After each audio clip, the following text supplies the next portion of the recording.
Hello everyone, welcome to the channel Conceptual Study Point. This is Ankush Tripran in front of you. और आप इस video में हम cover करेंगे problem solving creativity. आपको पता होगा कि हमने प्रीवियस जो सेशन था उसमें ये टॉपिक कंप्लीट नहीं किया था, लेकिन नोट्स प्रोवाइड कर दिए थे। लेकिन अब की बार जो काफ़ी डिमांड आ रही थी कि प्रॉब्लम सॉल्विंग पर आप जो एक वीडियो बना दीजिए, तो वही वीडियो हम इस वीडियो में जो यही कंटेंट है जो कवर करने वाले हैं। प्रॉब्लम सॉल्विंग का कंटेंट शुरू करने से पहले एक एग्जांपल से ओवरव्यू लेंगे। इससे पहले मैं आपको बता देता हूं कि MP03, 4, 5, 6, 2, 1, 2, 2 सेकेंड ईयर के वो भी कंप्लीट हो चुके हैं। तो आप जो जाकर वीडियोस को एक्सेस कर सकते हैं। यहाँ पर भी हम PDF में आपको लिंक प्रोवाइड कर देंगे, अदरवाइज आपको डिस्क्रिप्शन में इनका लिंक है जो मिल जाएगा। Problem solving and creativity, this is the fourth block of MPC 001 cognitive psychology learning and memory. ये आखिरी ब्लॉक है। इसमें से क्वेश्चन हर बार बनता है, या तो प्रॉब्लम सॉल्विंग पर या क्रिएटिविटी पर बनता है। ओके, अब यहाँ पर ना इनको समझने के लिए हम क्या करते हैं, दो टर्म है हमारे पास। First one is the problem solving and second is the creativity second. Okay, अब प्रॉब्लम सॉल्विंग एंड क्रिएटिविटी को समझने के लिए ना आपको ज्यादा फंडे की जरूरत है नहीं भाई। मैं बिल्कुल इजीली आपको समझाने की कोशिश करूँ। आपके लिए भी प्रॉब्लम क्या है कि आपको एक अच्छी जॉब चाहिए, अच्छी सैलरी चाहिए। अगर जॉब है तो आपके पास सैलरी नहीं है अच्छी, या फिर हम कह सकते हैं कि रिलेशनशिप नहीं है। ओके, रिलेशनशिप नहीं है, तो ये भी एक प्रॉब्लम्स की कैटेगरी है। तो यहाँ पर टॉपिक को शुरू करने से पहले मैं एक ओवरव्यू देता हूं कि सबसे पहले हम क्या करेंगे, प्रॉब्लम को समझेंगे। सेकेंड टर्म हमारी होगी प्रॉब्लम सॉल्विंग क्या होती है। थर्ड टर्म इज द जो मेन टर्म है वो क्रिएटिविटी है। अदरवाइज हम क्या करने वाले हैं कि प्रॉब्लम को करने के बाद इसके जो टाइप्स हैं, टाइप्स ऑफ प्रॉब्लम्स को भी कवर करेंगे। वेल डिफाइन, इल डिफाइन कैसी हैं, जो characteristics of a difficult problem. Difficult problem क्या होती है, उनके कैरेक्टरिस्टिक्स हैं। How to identify a difficult problem, कि ये एक पर्टिकुलर प्रॉब्लम है जो डिफिकल्ट प्रॉब्लम बन गई है। आपको सब कुछ आता है, ऐसा नहीं है कि मैं इनमें से कुछ नया बताने वाला हूँ। सिर्फ आपको थ्योरी बताऊंगा, एक कंटेंट दूंगा कि हाँ भाई आप ये पढ़ सकते हैं। अदरवाइज आपको प्रॉब्लम के बारे में ना शायद आपसे बेहतर कोई नहीं जानता। फॉर एग्जाम्पल मान लीजिए आप एक स्टूडेंट है इस टाइम, तो आपके सामने जो प्रॉब्लम काफी सारी हो सकती है कि असाइनमेंट्स कहाँ से लूँ, प्रैक्टिकल कैसे बनाऊं, एग्जाम की तैयारी कैसे करूं। तो ये क्या है, प्रॉब्लम है। तो बस इसको मैं ना आपको क्या बता रहा हूँ कि आपको ना थियरी में इसको कैसे राइट डाउन करना है। लाइफ में सबके में प्रॉब्लम इतनी ही है जितनी आपकी में है। बस डेली चैलेंजेस को भी आज के टाइम में जो स्टूडेंट्स क्या कहने लगे कि ये प्रॉब्लम है। भाई चैलेंजेस को प्रॉब्लम के साथ है जो कंपेयर ना करें। चैलेंजेस और प्रॉब्लम में डिफरेंस है, ठीक है। तो हम वीडियो शुरू करते हैं। प्रॉब्लम क्या होती है भाई। प्रॉब्लम जैसा कि मैंने बताया, जॉब सैलरी रिलेशनशिप। आपके पास जॉब नहीं है, आप जॉब लेना चाहते हैं, तो ये एक एग्जांपल बेहतर रहेगा। आपके पास जॉब नहीं है, नो जॉब्स, लेकिन आप जॉब अटेन करना चाहते हैं, यू वांट जॉब, ठीक है। तो इन दोनों के बीच में जो डिफरेंस है, इसी को प्रॉब्लम बोल दिया गया कि आपकी जो एट प्रेजेंट जो सिचुएशन है वो क्या है और आपकी डिजायर क्या है, ठीक है। डिजायर क्या है, हमें जॉब चाहिए, तो this is the problem, that's it. अब दुनिया में कितनी सारी प्रॉब्लम है, उनकी एक यूनिवर्सल डेफिनेशन क्या बन जाती है, discrepancy between A desired and A current state. कि आपकी जो डिजायर्ड स्टेट क्या है और आपकी करंट स्टेट, एक्चुअल स्टेट क्या है, वो मैटर करती है। That is the problem, this is the main problem. तो this create an obstacle that need to be overcome to achieve the desired outcome. और हम ये कह सकते हैं कि जो आप अटेन करना चाहते हैं, if you want to clear UGC NET exam, तो अभी आपके पास आप कोई सर्टिफिकेट नहीं है कि आपने नेट क्लियर कर लिया है, आपने अभी क्लियर नहीं किया है, तो आपकी डिजायर क्या है, UGC नेट। आप करना ये चाहते लेकिन अभी आपने नहीं किया है। तो यही तो एक प्रॉब्लम है कि अरे मेरा ना UGC नेट नहीं क्लियर हो रहा, या फिर मुझे ना जॉब नहीं अच्छी मिल रही, या मेरी ना उसके साथ रिलेशनशिप अच्छी नहीं है, या मैं एक अच्छा करियर नहीं चूज कर पा रहा हूँ, what should I do in my future. तो all these are the kinds of problem, simply अगर मैं कहना चाहूँ तो। ओके, तो आपको यहाँ पर प्रॉब्लम के बारे में समझ में आ गया होगा कि प्रॉब्लम क्या है।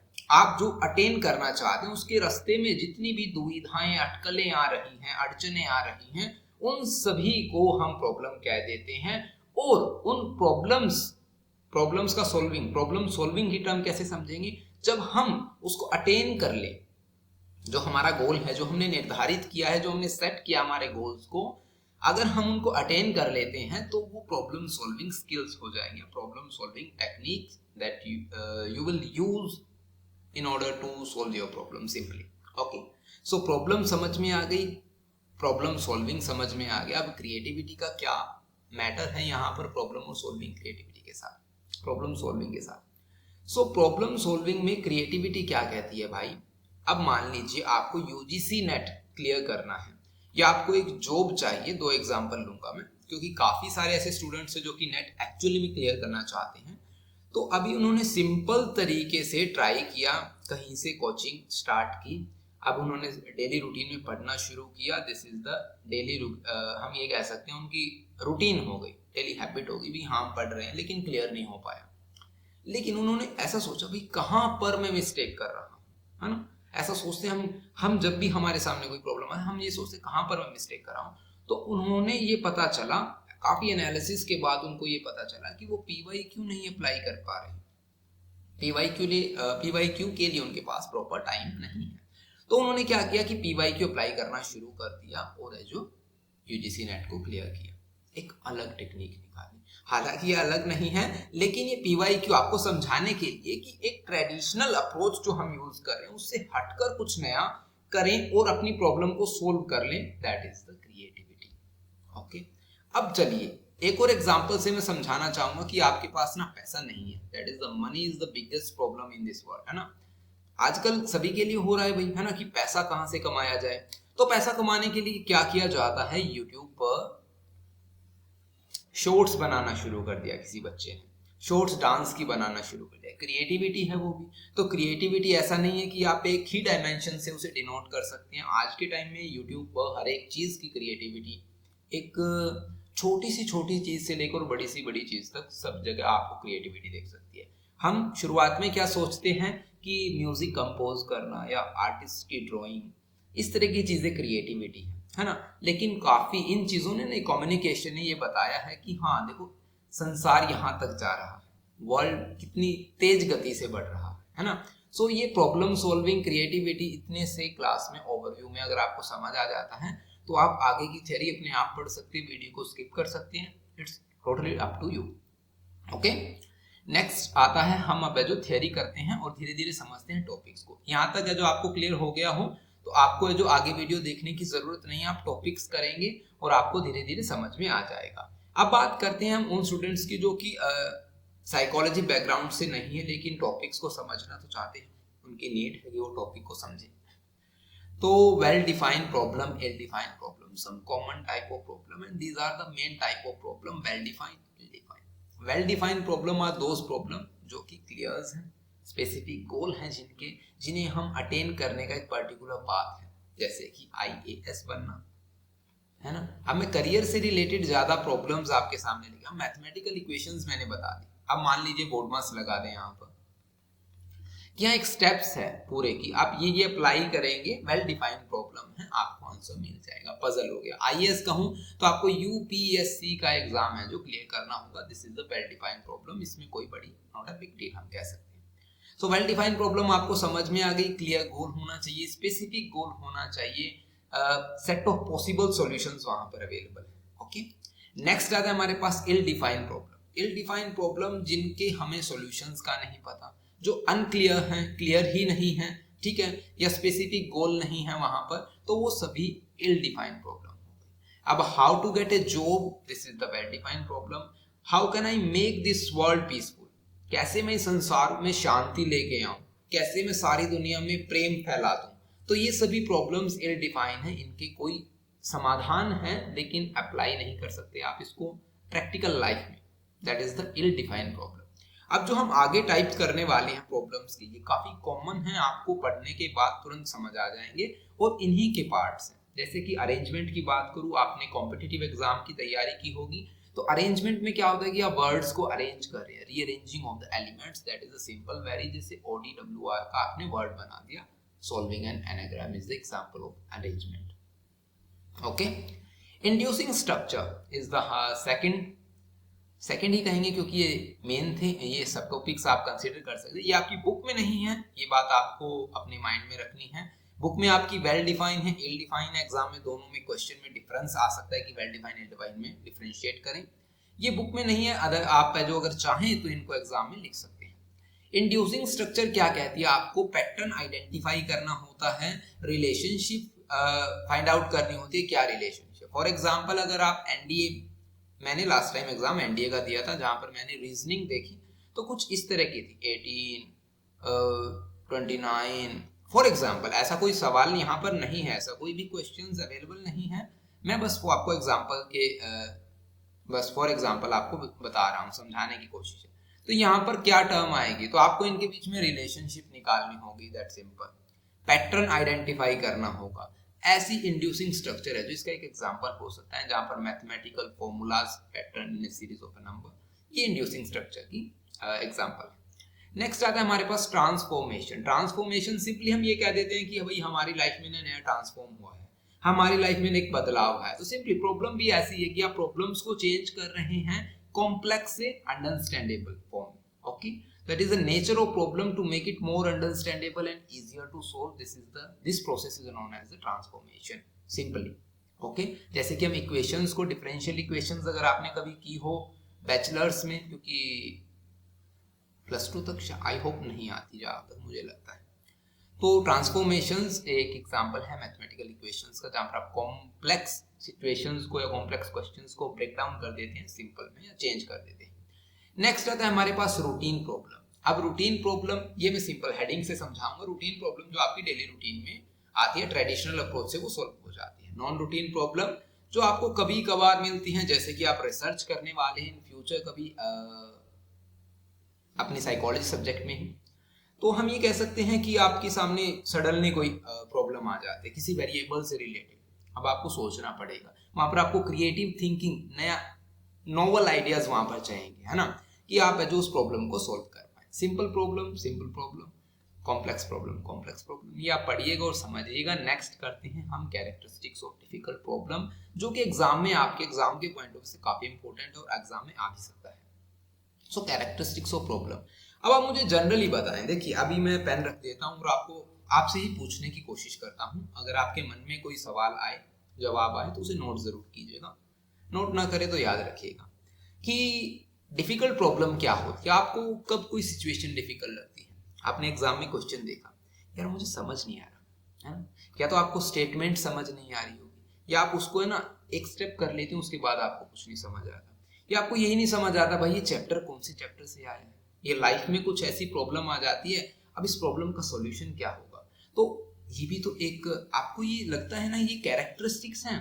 आपको याद कुछ नहीं करना है भाई, प्रॉब्लम में आपको याद कुछ नहीं करना, क्योंकि प्रॉब्लम आपको ऑलरेडी याद है, बस आपको एग्जांपल निकाल के लेके आने, सब कुछ आपको ऑलरेडी याद हो जाएगा। ठीक है, मतलब अपने आप याद हो जाएगा। ठीक है, अब मैं कैरेक्टरिस्टिक्स की बात करता हूँ, थियरी की बात करता हूँ। प्रैक्टिकल मैंने बताया, हमारी लाइफ में इतनी सारी प्रॉब्लम्स आ जाती है ना, आप इन एग्जाम्पल से समझ पाएंगे। जैसे कि इंट्रांसपेरेंसी। अब इंट्रांसपेरेंसी का क्या मीनिंग है कि वहां पर पारदर्शिता नहीं है। हम कहते हैं ना, इस सिस्टम में तो यार कोई ट्रांसपेरेंसी नहीं है, सब घोटाला घपला हो रहा है यहाँ पर, है ना। तो ट्रांसपेरेंसी मीन्स आप क्लियर कट, आप है जो उनका आंसर नहीं दे सकते। कमेंसमेंट ओपेसिटी, इसमें ये ना हेडिंग है, ये मेन हेडिंग है, ठीक है, ये सब हेडिंग्स है। अब आप ऐसे राइट करेंगे ना तो एग्जाम में एक अलग ही इंप्रेशन होगा। एग्जामिनर नीचे तो आने की कोशिश करेगा ही नहीं जब उसको ये पता चल जाता, अच्छा intransparency, ambiguity, complexity, connectivity, these are the some main characteristics of problem, है ना, डिफिकल्ट प्रॉब्लम सिंपली। सो आपको नीचे लिखने, मतलब आप एग्जाम्पल लिख सकते हैं, लेकिन एग्जामिनर की तो आप पॉइंट ऑफ व्यू को समझना, आपको एग्जाम में मार्क्स कैसे गेन करने। तो इंट्रांसपेरेंसी, कमेंसमेंट ओपेसिटी, जब आपको शुरुआती दौर में कुछ प्रॉब्लम आ रही है, कोई आपने क्वेश्चन देखा, अच्छा ये तो मैंने रिलेशनशिप निकाल ली, यहाँ पर तो 9 की आ रही, यहाँ पर 12 की आ रही है, यहाँ पर हमने देखा 39 है, तो ऐसा कुछ है ना। शुरुआत में आपको ठीक है, लेकिन आगे चलते चलते आपको सब कुछ धुंधला होता जा रहा है भाई, है ना। तो उसे कमेंसमेंट ओपेसिटी कहेंगे। Continuation opacity, step to step आप आगे बढ़ते चले जाते हैं और वहां पर है जो आपको प्रॉब्लम है जो और डिफिकल्ट लगने लग जाती है। Under clear path forward after initial investigation, पहला स्टेप आपने अच्छी तरह कर लिया, लेकिन आगे आगे आपको प्रॉब्लम आ रही है। एम्बिग्यूटी की बात करते हैं। अब ambiguity, difficult problem often have unclear, ambiguous situations, ambiguous conditions, making it challenging to define the problem precisely. Ambiguity can stem from incomplete information, conflict data, multiple interpretation. आपको लगता है ना कई बार, यार ये ना क्वेश्चन पूरा नहीं दे रखा इन्होंने, या स्टेटमेंट आधी अधूरी है, ऐसे कैसे मैं काम कर दूं, है ना, ऐसे कैसे मैं इसको सोल्व कर दूं, तो वो एम्बिग्यूटी है, अस्पष्टता जिसे आप कह सकते हैं। ओके, कॉम्प्लेक्सिटी का मीनिंग है कि वहां पर आपको काफी सारे नंबर्स दे दिए जाए, ढेर सारे नंबर, आपको नंबरों का ढेर दे दिया जाए और आप उनको सोल्व करते करते वहीं पर अपनी हौसला तोड़ दे। हम ये कह सकते हैं innumerability, large number of variables, variables इतने ज्यादा दे दिए, कंपोनेंट्स दे दिए। अब डिफरेंशियल इक्वेशन में ना आई थिंक थर्ड ऑर्डर तक, फोर्थ ऑर्डर तक अगर आ जाए ना, तो ग्रेजुएशन का बच्चा यार करने में ये कहेगा यार क्या क्वेश्चन दे दिया, इतने को सोल्व कौन करेगा। तो ये भी एक प्रॉब्लम है, डिफिकल्ट प्रॉब्लम हो जाती है ना। आप कनेक्टिविटी क्या कहेंगे कि आप इनके बीच में ना कनेक्शन निकाल पाए। कनेक्टिविटी, कॉम्प्लेक्सिटी में ये आता है कि interdependency within the problem में changes in one part ripple through the other unpredictably. So complexity ambiguity आपको समझ आ गया। नेक्स्ट आता है हमारे पास लैक ऑफ क्लियर सॉल्यूशन, आपको सॉल्यूशन का ही नहीं पता है। रूटीन प्रॉब्लम में क्या होता है कि यस हमें solutions, we know well about solutions, लेकिन अनक्लियर सॉल्यूशंस में क्या होता है कि कुछ प्रॉब्लम्स का हमें सॉल्यूशन नहीं पता। जैसे कि हम कहें रिसर्च में क्या होता है कि we do not know what will be the reaction of a particular participants, so that is the problem। ये भी प्रॉब्लम है, अनक्लियर सॉल्यूशन आपको मिल सकता है, लैक ऑफ क्लियर सॉल्यूशंस हम ये कह सकते हैं। Difficult problem often lack straightforward forward answer, कि हमें ये पता है कि हम भाई डायरेक्ट जाकर किसी से पूछेंगे प्लीज आप मेरे जो रिसर्च में आप पार्टिसिपेट करना चाहेंगे, जैसे नॉर्मल क्वेश्चन है, फॉर एग्जाम्पल है, तो आप शायद ये कहें कि क्या रिसर्च है, आप मुझे एक पर प्रॉपर एक्सप्लेन करें, this will be the answer, है ना। तो आंसर यही होगा, ऐसा ही होगा ना। लेकिन अगर हम कहें किसी को जाकर आई लव यू बोल दें, आपने कभी सोचा है इस तरह की बातें? शायद। तो स्ट्रेट फॉरवर्ड आंसर नहीं मिलते वहां पर, you can't imagine this. So lack of clear solution, non linearity, वहां पर लीनियरिटी नहीं शो होगी। अब मैं देखिए मेन मैंने टॉपिक्स बताए, आपके एग्जाम में जो आपकी बुक में नोटबुक में दिया हुआ है ना, बिल्कुल छोटी छोटी लाइनें दी हुई हैं, आप उनको वो लिख सकते हैं, लेकिन यहाँ पर मैं आपको ना प्रॉपर समझाने की कोशिश कर रहा हूँ, तो आप समझिए। नॉन लीनियरिटी, लीनियर पैटर्न नहीं मिलेगा, ठीक है, जिग-जैग हम ये कहेंगे। Okay, innovative solution required, innovative मैंने क्या बताया था, क्रिएटिव थिंकिंग मस्ट बी, है ना। तो डिफिकल्ट प्रॉब्लम ऐसे नहीं सॉल्व होती कि आपने ट्रेडिशनल अप्रोच अप्लाई कर दी और आपके जो प्रॉब्लम शॉर्ट आउट हो गई, ऐसा नहीं होता। इनोवेटिव सोच हम कह सकते हैं, novel ideas must required, high cognitive load. अब कोग्निटिव लोड अगर आप ये पूछ ले मुझसे कि यहाँ पर कोग्निटिव लोड क्या होता है भाई, तो मैं भी यहाँ पर बिल्कुल नहीं बताऊंगा, क्योंकि MT01 first chapter cognitive psychology में पहला ही चैप्टर कॉग्निशन पर है भाई। हर एक प्रोसेस जो भी, वैसे मैं बता देता हूँ, इतना भी मैं रोड बिहेवियर नहीं दिखाऊंगा आपको कि कॉग्निटिव लोड क्या होता है। जब भी हमारी कॉग्निशन क्या होता है भाई, हम सोचते रहते हैं, थिंकिंग, हमारी परसेप्शन, वो सभी कहाँ से होती है, कॉग्निशन से होती है। तो कॉग्निटिव लोड का मीनिंग क्या है, हमें प्रोसेस ज्यादा करनी होगी, इन्फॉर्मेशन, रिलेशन बिल्ड करनी होगी, आपस में कनेक्शन बिल्ड करना होगा, तो कॉग्निटिव लोड भी ज्यादा होगा, है ना। रेजिस्टेंट टू स्टैंडर्ड प्रोसीजर, जो हमारा स्टैंडर्ड ट्रेडिशनल अप्रोच है उनसे अलग काम करती है भाई डिफिकल्ट प्रॉब्लम। तो all these are the characteristics of a difficult problem, hopefully you understand. अगर नहीं आया है तो आप हमसे कमेंट सेक्शन में पूछ सकते हैं। One more thing I want to tell you कि आप कमेंट सेक्शन में ही डाउट पूछिए। अगर आप नोट से रिलेटेड पूछना चाहते हैं then you can contact through our WhatsApp number और ईमेल आईडी। अदरवाइज आपको अगर कोई कंटेंट से रिलेटेड कोई प्रॉब्लम है तो आप कमेंट सेक्शन में पूछिए। इसके पीछे रीजन है वो मैं बताता हूँ आपको। देखिए, जब आप व्हाट्सएप में कोई सवाल पर्सनली पूछते हैं तो हम उसका जवाब देते हैं, कोई इशू नहीं है ना। लेकिन अगर वही क्वेश्चन 10 पर्सन और 10 स्टूडेंट और हमसे पूछें तब वहां पर प्रॉब्लम आती है कि हम किस पर्सपेक्टिव से उनको समझाएं। लेकिन जब आप यूट्यूब पर वो क्वेश्चन पूछते हैं तो कई बार स्क्रॉल तो करते हैं भाई, तो यूट्यूब पर जब हम क्वेश्चन पूछते हैं तो वहां पर देखा जाता है कि हाँ ये क्वेश्चन तो ऑलरेडी एक स्टूडेंट ने पूछ रखा है, ये सॉल्यूशन है, तो हेल्प करता है और स्टूडेंट्स की भी। तो यही एक मोटिव है हमारा कि आप नोट्स के रिगार्डिंग व्हाट्सएप पर कांटेक्ट करें। अगर कोई प्रॉब्लम है, कोई इशू है तो आप उसको कमेंट सेक्शन में पूछें, ताकि और स्टूडेंट्स का भी अगर वहां पर कोई इशू है तो वो भी इजीली उसको कवर कर सके। सो प्रॉब्लम सॉल्विंग, अभी हमने प्रॉब्लम समझा, प्रॉब्लम के टाइप्स किए और हमने क्या किया, प्रॉब्लम के कैरेक्टरिस्टिक्स, टिपिकल प्रॉब्लम के कैरेक्टरिस्टिक्स, है ना। अब हम करते हैं प्रॉब्लम सॉल्विंग। क्या होती है प्रॉब्लम सॉल्विंग? तो सिंपल है, अब मैं ज्यादा नहीं बताऊंगा आपको, finding A way out of A difficulties, कि आप अपनी मुश्किलों से बाहर निकलने का एक तरीका निकाल दिया, जिसको प्रॉब्लम सॉल्विंग बोल दिया जाता है, जो नॉर्मली आपके पास नहीं था वो आपने अटेन कर लिया। This is the problem solving, that's it. अब आगे आप अपने आप पढ़िएगा, ठीक है, मैं आप पे छोड़ता हूं, इतना आप खुद कर सकते हैं। अब बात करते हैं कि आपने प्रॉब्लम सॉल्विंग किया, अब आपको ये पता होना चाहिए भाई स्टेज ऑफ प्रॉब्लम सॉल्विंग क्या होती है, कौन कौन सी स्टेजेस इन्वॉल्व हैं जो प्रॉब्लम सॉल्विंग के दौरान आती हैं, जिन पर अभी तक हमने कभी फोकस नहीं किया। फॉर एग्जाम्पल मैं आपको बताना चाहूँ, आप जैसे ही सेकेंड ईयर में होंगे तो आपके पास ऑप्शन होगा क्लिनिकल, काउंसलिंग और इंडस्ट्रियल। मैं हमेशा लगभग कोशिश करता हूं कि मैं 2 एग्जाम्पल लेके चलूं, है ना, क्योंकि पर्सपेक्टिव 2 हो जाते हैं, non medical, medical, commerce and arts, ये सब्जेक्ट होते हैं आफ्टर प्लस टू नहीं, आफ्टर 10th, और ये हमारा सेकेंड ईयर में, ठीक है।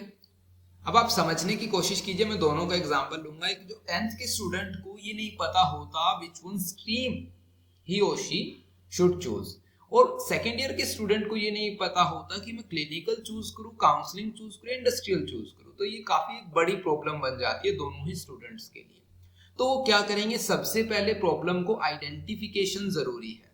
भाई जो चीज जरूरी है वो मैं बता रहा हूं आपको, कि आप रिकॉग्नाइज करें कि एक्चुअल में यही प्रॉब्लम है, या बस मैं वैसे ही वरी कर रहा हूं कि हाँ मेरा इंटरेस्ट सिंपल है, मैकेनिकल में है या मेरा हॉस्पिटलाइजेशन में है, तो मैं क्लिनिकल चूज करता हूं, that's it, not a big deal. Okay, तो प्रॉब्लम आइडेंटिफिकेशन, एक्चुअल में वो प्रॉब्लम होनी चाहिए। First of all we have to identify what is the problem. Problem identification is the first step of the stage of problem solving. Okay, so recognise that a problem exist and define it as clear as possible. जितना possible हो सके उसको उतना clear करके रखिए। This is the first step, बिल्कुल simple है। आपने भी ऐसा देखा कि हाँ हॉस्पिटल ठीक है, नहीं काउंसलिंग ठीक है, मुझे लोगों से बात करना काफी पसंद है तो मैं बात करूंगा, तो काउंसलिंग इज परफेक्ट। ओके, तो प्रॉब्लम आइडेंटिफिकेशन आपको पता चल गया, दैट्स इट। प्रॉब्लम डेफिनेशन, अब प्रॉब्लम डेफिनेशन हम दोबारा उसको रिफाइन करेंगे, क्लैरिफाई करेंगे, हम देखेंगे criteria for success, understanding the scope, कि क्लिनिकल में क्या है, काउंसलिंग में क्या है, इंडस्ट्रियल में क्या है, non medical, medical, commerce, arts क्या है इनमें। ऐसा होता है, हम करते हैं। जब भी आपको ऐसा चूज करने को मिले, मैं 100% श्योर हूं कि आप तुरंत गूगल करेंगे कि जॉब अपॉर्चुनिटीज क्लिनिकल में कितनी है, काउंसलिंग में कितनी है, इंडस्ट्रियल में कितनी है, क्या काम करना पड़ेगा, कितनी सैलरी है, कैसा एनवायरनमेंट हमें मिलेगा, किस ऑर्गेनाइजेशन में हम काम कर सकते हैं। तो ये सभी रिफाइन और क्लैरिफाई करते हैं हमारी प्रॉब्लम को स्कोप समझने में। अब बात आती है जनरेटिंग पॉसिबल सॉल्यूशंस। अब सॉल्यूशंस की बात करेंगे, तो आप सॉल्यूशन क्या है, आपके पास अल्टरनेटिव्स हैं कितने सारे, नॉन मेडिकल है, मेडिकल है, कॉमर्स है, आर्ट्स है, ऐसा है। ऐसे ही क्लिनिकल है, काउंसलिंग है और industrial. These are the solution, कि आपको कोई एक स्ट्रीम चूज करना ही होगा, लेकिन क्या करना होगा, पॉसिबल सॉल्यूशन है कि आपने क्लिनिकल में कोई चूज कर लिया, काउंसलिंग में आपने फैमिली काउंसलिंग चूज कर लिया, करियर काउंसलिंग चूज कर लिया, मेडिकल में आपने जो कोई जूलॉजी या बॉटनी का सब्जेक्ट चूज कर लिया, कॉमर्स में अकाउंट वगैरह को आपने सेलेक्ट कर लिया, वो आप पर डिपेंड करता है। मैं एग्जांपल दे रहा हूं यहाँ पर। तो हम वहां पर क्या करेंगे, पॉसिबल सॉल्यूशन निकालेंगे कि हाँ मेरा ना मोटिव है लोगों से बात करना, या मेरा मोटिव है कि मैं मैकेनिकल फील्ड में जाऊं और वहां पर मैं गाड़ियों को थोड़ा मॉडिफाई करना सीखूं, या फिर मैं कहूं कि मुझे खुद की अपनी एक कार बनानी है टार्जन जैसी, है ना। तो आप क्या करेंगे, नॉन मेडिकल लेंगे, बीटेक करेंगे, मैकेनिकल से सिलेक्ट करेंगे। आप काउंसलिंग में जाना चाहते तो आपने करियर काउंसलिंग, कोई फर्दर डिप्लोमाज में एडमिशन ले लिया। तो brainstorming, alternative solutions, possible solutions को आप जनरेट करेंगे अपने गोल को अटेन करने के लिए, जो कि आपकी प्रॉब्लम बनी हुई है, ठीक है। एनालाइजिंग एंड इवेल्युएट सॉल्यूशन, फिर आप एनालाइज भी तो करते हैं, फिजिबिलिटी है या नहीं है, इफेक्टिवनेस है या नहीं है, जो आपने प्लान किया है, जो आपने जो पर्टिकुलर जो सेट करते आ रहे हैं आप स्टेप्स, हाँ इसके बाद ऐसा, इसके बाद potential consequences of each solution, हम इनके ना कॉन्सिक्वेंसेज देखते हैं। अच्छा ऐसा कर लूंगा तो क्या होगा, ऐसा कर लूंगा तो क्या होगा, ऐसे ही वो ऐसा करने के बाद आप ओवरऑल यहाँ पर पहुंचते हैं कि आप बेस्ट सॉल्यूशन चूज करते हैं। मैंने तो भाई काउंसलिंग चूज कर ली, मैंने तो बीटेक करनी है, नॉन मेडिकल चूज कर लिया, that's it, problem going to be solve. अब सॉल्व होने जा रही है, हुई नहीं, ठीक है। अब आप इंप्लीमेंट करेंगे सॉल्यूशन को, कि आपने जो भी सॉल्यूशन आपने अपने ब्रेनस्टॉर्मिंग के दौरान कलेक्ट किया उसको आप इंप्लीमेंट करेंगे। और लास्ट स्टेप है monitoring evaluating the outcomes. Simple.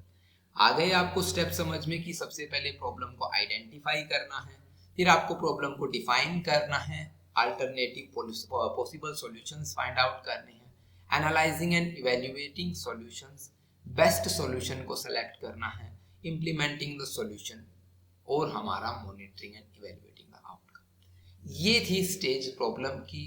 ये भी एग्जाम में बन सकता है आप पे क्वेश्चन। अब बात करते हैं काइंड ऑफ थिंकिंग प्रोसेस की। एनालिटिकल थिंकिंग क्या होती है और सिंथेटिक थिंकिंग क्या होती है। अभी तक इन पे क्वेश्चन आया नहीं है, लेकिन फिर भी मैं आपको बता देता हूं, जब आप प्रॉब्लम कर ही रहे हैं तो आपको सोचने के तरीका का भी पता होना चाहिए कि कितने तरीके यहाँ पर अवेलेबल हैं कि हम सोच सकें। अब इतने ज्यादा तरीके, मैं कोई टिप्स या ट्रिक्स नहीं बताऊंगा कि आप ऐसे कुछ सोचिए। सिंपल है एनालिटिकल थिंकिंग। बस मैं वही सिलेबस करवाने की कोशिश कर रहा हूँ कि आपकी जो बुक में है वो आप कवर करें, एक बार पढ़े तो आपको ऑकवर्ड ना लगे, हाँ फैमिलियर सा लगे कि हाँ मैं इनसे पहले भी मिला हूँ, है ना। सो एनालिटिकल थिंकिंग क्या होती है, जहां पर आप एनालिसिस करते हैं, कॉम्प्लेक्स इंफॉर्मेशन को ब्रेक डाउन कर देते हैं into the small parts, that is the analytical thinking. उनके बीच में रिलेशनशिप समझने के लिए, उनके पैटर्न को समझने के लिए आप एनालिटिकल थिंकिंग का यूज करते हैं। कुछ एक कैरेक्टरिस्टिक्स हैं जो मैं बताना चाहूंगा, जैसे कि हम पैटर्न एंड ट्रेंड समझते हैं, ठीक है, कॉज एंड इफेक्ट रिलेशनशिप, अच्छा ऐसा हुआ तो ऐसा हुआ, एनालिटिकल थिंकिंग। जैसे कि अगर हम शेयर मार्केट की बात करें, मैं डिफरेंट कैटेगरी के एग्जांपल देने में विश्वास रखता हूँ। हो सकता है कोई बंदा पहले भी शेयर मार्केट से आया तो थोड़ा रिलेट कर पाए, है ना, और आपका अगर इंटरेस्ट नहीं बना है तो आप इंटरेस्ट बना पाए। सो मैं ये नहीं कह रहा कि आप मार्केट में इन्वेस्ट करना शुरू कर दे। फॉर एग्जांपल मैं आपको बता रहा हूँ कि आपने देखा, अच्छा इलेक्शन हुआ, सेंटर गवर्नमेंट जीत गई, तो हमारा सेंसेक्स है जो कहां पर गया, ऊपर गया। सेंटर गवर्नमेंट चली गई, सेंसेक्स कहां गया, नीचे गया। तो ऐसा हुआ है, cause and effect, pattern trends आपने ट्राई किया, लॉजिक एंड रीजनिंग, अच्छा तो सेंटर गवर्नमेंट गई है तो ऑब्वियस ही बात है ये जीत गई, तो अब और इन्वेस्टमेंट होगा, that's why share marketing goes up, that's is the reason, logic reason. Breaking down problem into manageable components, ये एनालिटिकल थिंकिंग के कैरेक्टरिस्टिक्स हैं, you have must know. Okay, next आता है हमारे पास सिंथेटिक थिंकिंग। अब सिंथेटिक थिंकिंग को ना आप, जैसे हम कहते हैं ना कि फोटोसिंथेसिस सबने सुना होगा, उसमें क्या होता है कि हम फोटॉन्स की हेल्प से, हम नहीं पौधे करते हैं, फोटॉन्स की हेल्प से, with help of photons plants prepare their meal, हम ये कह सकते हैं इन सिंपल लैंग्वेज, है ना, वो अपना भोजन बनाते हैं। सिंथेटिक का मीनिंग ही क्या है, हम कुछ नया बना रहे हैं, मतलब बुनना, हम ये कह सकते हैं। तो सिंथेटिक थिंकिंग क्या है, एक होलिस्टिक एक क्रिएटिव थिंकिंग है, जहां पर हम क्रिएटिव थिंकिंग का यूज करते हैं। सिंपल नए नए नॉवल आइडियाज को हम कंबाइन करते हैं प्रॉब्लम को सॉल्व करने के लिए, that is known as synthetic thinking. Characteristics की बात करें, न्यू कनेक्शंस बिटवीन आइडियाज, नए नए कनेक्शंस आएंगे। इसके एग्जांपल के लिए मैं क्या एग्जांपल देना चाहूंगा, दिल्ली मेट्रो, ठीक है, दिल्ली मेट्रो में आपने देखा होगा, अच्छा ये बिहारगंज, ये नेहरू पैलेस, ये राजेंद्र नगर या कुछ ऐसे, ये ब्लू लाइन हो गई, है ना, या फिर उसके बाद है जो आप देखेंगे कि ये रेड लाइन हो जाती है, इस तरह ये जाएगी, या फिर उसके बाद आप कहेंगे कि एक येलो लाइन भी होती है मेट्रो में, इनका रूट ऐसे है। तो अब ये मेट्रो का जो मैप है, सिंथेटिक थिंकिंग को समझने के लिए एग्जांपल आई होप बेटर है। इस सिंथेटिक थिंकिंग में हम क्या करेंगे कि भाई नए आइडियाज बना रहे हैं, आपको यहां से यहां जाना है, मान लीजिए कहां जाए हम, यहां जाना है, तो एक आइडिया ये है कि आप यहां से रेड लाइन को होते हुए यहां पर उतरें, फिर ब्लू लाइन पे आप जाएं, ब्लू लाइन के बाद आप येलो लाइन पे जाएं और फिर यहां पर पहुंच जाएं, ठीक है। या फिर एक आइडिया ये है कि आप यहां से जाकर ब्लू लाइन से, रेड लाइन से यहां पर आके फिर आप येलो लाइन पे यहां से पहुंचे, और एक आइडिया ये है कि आप बीच में यहां पर उतरे डायरेक्ट, है ना। अब ये मुझे नहीं पता पॉसिबल हो पाएगा नहीं हो पाएगा, लेकिन मैंने फॉर एग्जांपल समझाने की कोशिश की कि सिंथेटिक थिंकिंग एक नया आइडिया लेके आने की, कि हम वैकेशंस पे जा रहे हैं तो ये कुछ नया हम कर सकते हैं, ऐसे हम अपने ट्रैवल डिस्टेंस को बचा सकते हैं, कम कर सकते हैं, दैट्स इट। तो सिंथेटिक थिंकिंग एक एग्जांपल है, आप सीरियस ना हो इसे लेकर, ठीक है। सो जनरेटिंग इनोवेशन सॉल्यूशन, एक नया सॉल्यूशन, है ना, कि integrating diverse information into a cohesive whole, thinking holistically and emphasising imagination and creativity.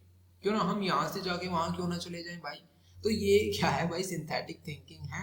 हंसिए थोड़ा आप भी, शायद आपका माइंड रिफ्रेश हो जाए, है ना। सो ये था सिंथेटिक थिंकिंग। यहाँ पर हो जाता है हमारा एक lesson complete. Problem solving stage of problem, problem solving के कैरेक्टरिस्टिक, प्रॉब्लम के कैरेक्टरिस्टिक और प्रॉब्लम सॉल्विंग की स्टेजेस। अब बात करेंगे स्ट्रेटेजी जो यूज की जाती है प्रॉब्लम सॉल्विंग में। कौन कौन सी स्ट्रेटेजी यूज की जाती है भाई। Stages are the different then from strategies. Okay, कि स्ट्रेटेजी अलग चीज है और स्टेजेस अलग चीज है, कहीं आप इनको मिक्स ना कर दें। ओके, सो एल्गोरिथम, ह्यूरिस्टिक, एल्गोरिथम भी हमने यूज किया है और ह्यूरिस्टिक भी हमने यूज किया है। सिर्फ मुझे आपको बताना है एक बार क्या एल्गोरिथम है, क्या ह्यूरिस्टिक है। अब आप मुझे ये बताएं, आपके पास एक की रिंग है, की रिंग, ठीक है, उसमें की हैं लगभग 10 कीज। ओके, कुछ मैं ऐसे बना देता हूं और ऐसे जो होती है ना शेप, ऐसी हैं जो कीज है। ओके, इस तरह की की है, 10 तरह की की है। यहाँ पर हमारे पास 10 चाबियां हैं किसी एक ताले की, और आपको अपने घर पे आप जा रहे हैं, वहां पर आपको क्या करना है, डोर ओपन करना है, वहां पे लॉक लगा हुआ है और आपको एक की इन पे अप्लाई करनी है। तो आप क्या करेंगे, शुरुआत से एक एक की लगाकर देखेंगे, या फिर सडनली आइडिया लगाएंगे भाई हाँ ताले की शेप से मुझे लग रहा है ये वाली की लगेगी, तो मैं क्यों नहीं ये ट्राई करूं। तो जो वो ट्राई करना होता है ना, वो क्या होता है, ह्यूरिस्टिक होता है। समझ गए कि आप सडनली कुछ भी ट्राई कर रहे हैं और वो काम दे जाए, अपना काम बनता भाड़ में जाए जनता, ऐसी वाली फीलिंग है ना, वो ह्यूरिस्टिक है।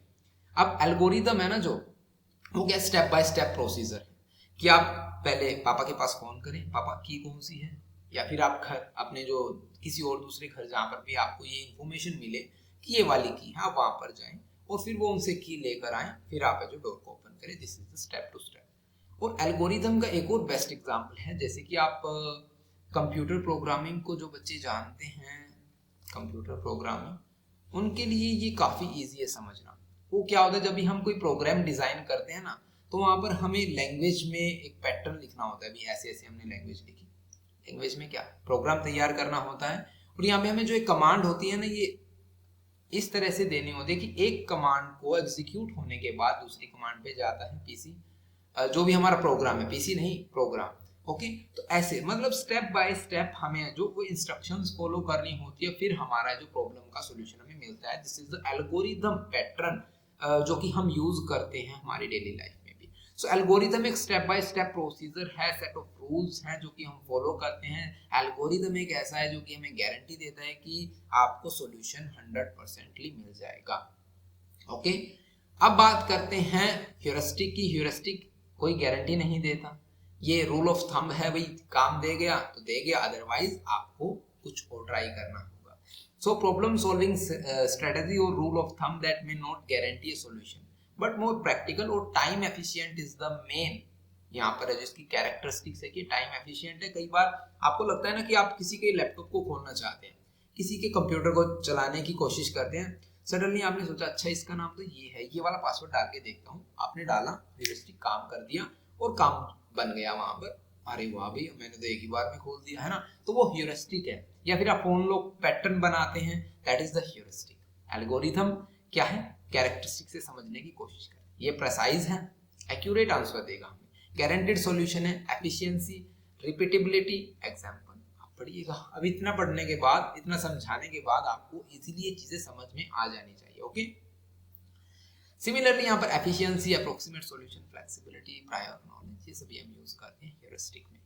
दिस इज द सिंपल, यहाँ पर हमने जो कर लिया है स्ट्रेटेजी और प्रॉब्लम जो हम यूज करते हैं हमारे डेली बेसिस पर, एल्गोरिथम और ह्यूरिस्टिक। अब हम बात करते हैं some specific technique of problem solving. हमने स्ट्रेटेजी को कर लिया है, कुछ टेक्निक्स जो हम डेली लाइफ में यूज करते हैं। और मैं आपको ये पूछना चाहूंगा आपसे कि आप कमेंट जरूर करें कि अब तक आपने कौन कौन सी टेक्निक्स प्रॉब्लम सॉल्विंग की आपने यूज की अपनी डेली बेसिस पर। और मेरे हिसाब से, according to my view point, आपने लगभग सारी ही टेक्निक्स है जो यूज कर ली होंगी। बस आपने अभी तक ये पढ़ा नहीं है कि हाँ इन प्रॉब्लम्स की टेक्निक्स को, अच्छा इसको सोल्व करने के लिए अच्छा इसको ये वाला नाम दे दिया गया है साइकोलॉजी किताब में। सो यहाँ पर हम क्या करते हैं, अगर मैं सिंपल बताना चाहूँ, आप प्रॉब्लम के बारे में सुनते हैं, ओके, दिमाग में आपके इंफॉर्मेशन प्रोसेस होती है, इंफॉर्मेशन मीन्स सॉल्यूशन वहां पर आप जनरेट करने की कोशिश करते हैं, अच्छा ये वाला सॉल्यूशन होगा, और उसको अप्लाई करते हैं सिंपली, और अप्लाई करने के बाद ये सोचे अच्छा ये तो चला नहीं, तो आप रिप्लाई देंगे। यही होता है generate and test thinking. For example समझिए, मजा आ जाएगा आपको। Think of 10 words beginning with the letter C. आप 10 शब्दों को बताइए जो सी से शुरुआत होती है, इनको आप यू ईट और ड्रिंक, ठीक है। अब यहाँ पर हम क्या करेंगे, अपने मन ही मन में आपने सोचना शुरू कर दिया, अच्छा सी से क्या होगा, अच्छा सी से क्या होगा, केबल, केबल आपने कहेंगे नहीं नहीं केबल नहीं, कैन नहीं, कैन भी नहीं, केचप नहीं यार, केचप यार वैसे तो सी से आवाज आ रही है लेकिन इसकी जो स्पेलिंग है वो के से शुरू होती है ना। तो इस तरह की प्रॉब्लम्स को आप क्या कहेंगे कि आप जनरेट एंड टेस्ट टेक्निक, कि आप जनरेट कर रहे हैं सॉल्यूशंस को। अच्छा कैन, अच्छा केबल, कैबिनेट नहीं नहीं, ये खाने का सामान नहीं, ये पीने का सामान नहीं है ना। कोल्ड ड्रिंक, हाँ कोल्ड ड्रिंक ठीक है भाई, टेस्ट टेक्निक होगी यहाँ पर पास, आपने एक वर्ड है जो निकाल लिया। ऐसे करके आपको 10 शब्द निकालने होंगे और तब आप जनरेट और टेस्ट टेक्निक का यूज करते हो। जनरली हम सभी ने ये काम कर रखे होंगे, है ना। ऐसे प्रॉब्लम सोल्व की है ना, अगर यस तो आप हमें कमेंट करके अपने एक्सपीरियंस को शेयर कर सकते हैं। Means and analysis, means and analysis क्या होता है कि आप पहले एंड को, उनके सॉल्यूशन जो हम कॉन्सिक्वेंसेस होते हैं उनको एनालिसिस करते हैं कि अच्छा इसका सॉल्यूशन कैसे निकलेगा, अच्छा ये हो सकता है तो क्यों ना हम ये करते हैं। अगर आपने कभी वर्ड, माइक्रोसॉफ्ट ऑफिस वर्ड या फिर आपने पावर पॉइंट कभी ऑपरेट किया है तो आप ये सोच सकते हैं अच्छा मैं इस ये वाला होता है ना कि हम dot dot dot dot dot dot dot, ये पैटर्न होता है, आपने देखा भी होगा, मैंने लेसन के साइड में जो बना देते हैं, तब इस वाले डिजाइन को कैसे करें, या तो आप ड्रॉ में जाके करें या फिर आप सिंपली डॉट डॉट डॉट जो कीबोर्ड पे प्रेस करिए और वो डिजाइन बन जाएगा। This is simple. So mean and analysis क्या होता है कि आप एंड को पहले एनालिसिस करते हैं, फिर आप ये सोचते हैं अच्छा this is the medium through which we I can get this solution simply. तो the name means analysis fit the process because it involves figuring out the ends you want and then figuring out what means you will use to reach those ends. Simple है ना, काफी simple है।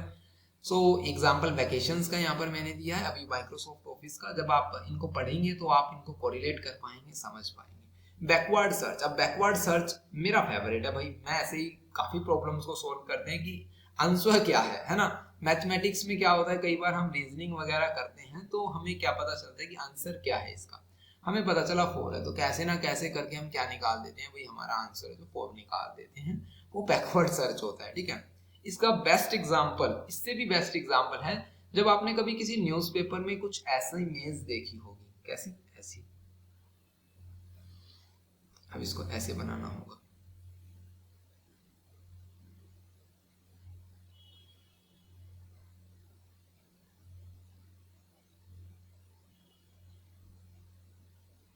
कि आपको ना यहाँ पर कुछ हड्डी या मांस वगैरह रखा होता है और चूहे को यहाँ पर जाना होता है। न्यूज़पेपर में ऐसे जो प्ले आते रहते हैं, गेम्स जो आते रहते हैं कि आपको ना चूहे को अंदर लेके जाना है। तो मैं ट्राई करता था क्यों ना हम चूहे को अंदर लेके जाने की बजाय मांस को बाहर लेकर आ जाए। मांस का जो टुकड़ा होता है, मीट का जो पीस होता है, उसको हम बाहर ले आए, तो उसको कहते हैं backward search. Backward search means आप जो एंड से बिगनिंग की ओर जा रहे हैं, this is the backward search. हम करते हैं काफी बार ऐसा। मान लीजिए आपने अपने रूम की चाबी आपने खो दी, तो आप कहेंगे अच्छा लास्ट टाइम कहाँ था, है ना, ऐसा होता है ना, लास्ट टाइम में कहाँ था। तो ये क्या है, बैकवर्ड सर्च है कि आप पहले पीछे जाते हैं फिर आप आगे चलते हैं। ओके, तो नेक्स्ट आता है हमारे पास प्लानिंग स्ट्रेटेजी। अब प्लानिंग स्ट्रेटेजी में मेन एंड एनालिसिस भी आ जाएगा। प्लानिंग स्ट्रेटेजी क्या होता है कि अच्छा हमें तो ना शिमला जाना है भाई, है ना, कहाँ का टूर निकाला है हमने, शिमला का निकाला है। तो प्लानिंग क्या कहेगी, हम मॉर्निंग में 4 AM ट्रेन से जाएंगे, ठीक है। अब वहां से ट्रेन से पहले हम ऑटो भी तो लेंगे ना, ऑटो या टैक्सी जो भी आप लेंगे, वो हमें जो ट्रेन में जाकर आराम से बैठ जाएंगे, सेकंड 2 AC है जो हमने बुक किया, फिर हम जाएंगे वहां पर उतरेंगे और स्टेशन पे रहने के बाद हम क्या करेंगे, एक होटल ले लेंगे। होटल हमें जो पैदल घूमते हुए जाएंगे, शहर को देखेंगे वहां पर कैसा है, वहां की वादियां कैसी, कहाँ प्लान करते हैं, अच्छा मुझे तो इस वाली लेक पे जाना है, इस वाली जो हिल स्टेशन पे जाना है, यहाँ बर्फ हमें मिलेगी तो हम यहाँ पर जाएंगे। तो प्लानिंग स्ट्रेटेजी क्या है, एक outline a series of step और action to achieve a goals. It often incorporate foresight, considering potential obstacles and alternative course of action. ये पॉसिबल है कि उस रास्ते पर बर्फ मिलेगी तो हम ये वाला चूज कर लेंगे. This is the planning strategy. Obstacles आपकी आ सकती हैं वहां पर, सो आपको समझना होगा. समझ गए होंगे कि कैसे प्लान करते हैं. अब शिमला जाने की बात हमने कर ही दी है तो शायद आपने भी मन में सोचा हो कि अच्छा ऐसे नहीं ऐसे करेंगे. या फिर हम कहें, एक और एग्जांपल मैं यहाँ देना चाहूँ उज्जैन का. उज्जैन अब इंडिया में ज्योतिर्लिंग है ना. अगर कोई उज्जैन में इतने सारे मंदिर है ना कि आप घूमेंगे अकेले बिना गाइडलाइन के तो आप पागल हो जाएंगे. ठीक है, इतने सारे मंदिर है. लेकिन आप गाइडलाइन के through proper planning strategy apply करेंगे तो आप है जो अपनी सफर का मजा ले पाएंगे कि हाँ अब मैं ठीक गया वहां पर, है ना. थिंकिंग अलाउड आपने कब देखा होगा कि 5 और 4 कितने होते हैं, 29 + 13, I don't know about it. तो आप ये क्या कर रहे हैं, अच्छा 10 15 + 15 इतना ऐसे हम करते हैं कई बार ऐसा. थिंकिंग अलाउड, अपने मन ही मन में आवाजें निकालना शुरू कर देते हैं. 94615 94615. This is the technique to in order to solve our problem. Simply अगर मैं कहना चाहूँ तो थिंकिंग अलाउड हम सिंपली मैथमेटिक्स में काफी यूज करते हैं. या आपके डैडी ने कोई नंबर बोल दिया कि हाँ बेटा आप ये नंबर लिखिए, तो आपने कहा पापा बोलिए, तो आपने कहा कि अच्छा 98919891. तो आप क्या करें, उसको याद करना भी तो एक चैलेंज बन जाता है ना. याद करना भी एक प्रॉब्लम है. तो थिंकिंग अलाउड हम जो पूरा फोकस कर पाते हैं. नेक्स्ट टॉपिक आता है हमारे पास क्रिएटिविटी एंड प्रॉब्लम सॉल्विंग का. अभी क्रिएटिविटी और प्रॉब्लम सॉल्विंग कैसे रिलेट करती है, जैसा कि मैंने बताया कि क्रिएटिविटी कोई वन डायमेंशन नहीं है, ये मल्टीफेसेटेड है. ठीक है, कॉम्प्लेक्स कॉग्निटिव प्रोसेस है क्रिएटिविटी. मैंने बताया था कि आजकल हर एक चीज में आप क्रिएटिविटी देख सकते हैं. Video editing, music composition, painting, dance, clay art, sand art, न जाने कितनी सारी है ना. एक्टिंग, ये तो मुझे भूल ही गया था मैं ना. तो क्रिएटिविटी आप देखेंगे हर जगह आपको आजकल देखने को मिल जाएगी. It is the ability to think divergently. Simply अगर हम बात कि आप कितना औरों से हटकर काम कर सकते हैं, कि आप कितना औरों से हटकर सोच सकते हैं. This is your creativity. Okay, तो क्रिएटिविटी बिल्कुल सिंपल है. तो क्रिएटिव प्रॉब्लम सॉल्विंग क्या कहती है कि आप जब क्रिएटिव होकर प्रॉब्लम सॉल्व करते हैं ना तो उसके पीछे 3 ये प्रोसेस बता दी जाती है कि ये 3 इनसाइट है जो कि इन्वॉल्व होते हैं प्रॉब्लम सॉल्विंग के दौरान जब आप क्रिएटिव थिंकिंग यूज करते हैं. Selective encoding. When we try to solve a new problem, we are often overwhelmed by large amount of useless information. An insight arises when we determine which information is relevant to further consideration. अब ये क्या कह रहा है, आप कई बार क्या करते हैं कि अरे यार ये प्रॉब्लम सोल्व. आपने मूवी देखी होगी ना, इसका एग्जांपल लेते हैं मूवी क्रिमिनल केस स्टडी, है ना. ऐसा होता है ना कि मूवी में जो मेन हीरो होता है वो सोचता है मैंने कहाँ मिस कर दिया, ऐसे पेन को घुमाता है और ऐसे सोचता रहता है मुझे आता नहीं भाई घुमाना, तो ऐसे सोचता है मैंने ना कहाँ मिस किया. और सडनली इनसाइट बताती है उसकी, oh my God this is aha moment, how can I miss it. मैं उसको कैसे मिस कर सकता हूँ भाई, इतना बड़ा क्लू मैंने छोड़ दिया. This is the selective encoding. कई बार हम नई प्रॉब्लम सोल्व करते हैं तो हम ओवरव्हीम करते हैं, ओवरलोड हो जाता है हमारा कॉग्निशन जो हमारा ओवरलोड, हमारी ब्रेन है जो प्रोसेस इतनी ज्यादा करने लग जाता है कि हम जो ओरिजिनल जो मेन पॉइंट उनको छोड़ देते हैं. तो सिलेक्टिव एनकोडिंग कहती है कि आप सिलेक्टेड पोर्शन को देखिए जो इंपॉर्टेंट है वो करें, है ना.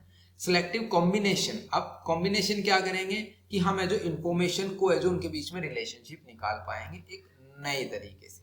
Selective comparison, when we solve a problem we often use a model solution that we encountered in the past. Simple है, जब भी हमें कोई प्रॉब्लम, अच्छा ये केस ना उससे मिलता है, उस केस में क्या नया था या क्या पुराना है इस केस में, तो ऐसे हम करते हैं कि एक हमारे पास जिससे हम पहले मिल चुके हैं या जिसको हमने पहले फेस कर दिया है उसके साथ हम कंपैरिजन करते हैं, ये केस उस केस से रिजेंबल करता है. ओके, लेकिन इनसाइट कहती है अच्छा इसमें तो ना ये नया है, ये मैंने पहले कभी नहीं देखा. तो this is the selective comparison. जब आप है जो आगे इन फ्यूचर है जो उनको क्या करते हैं, कंपेयर करने की कोशिश करते हैं.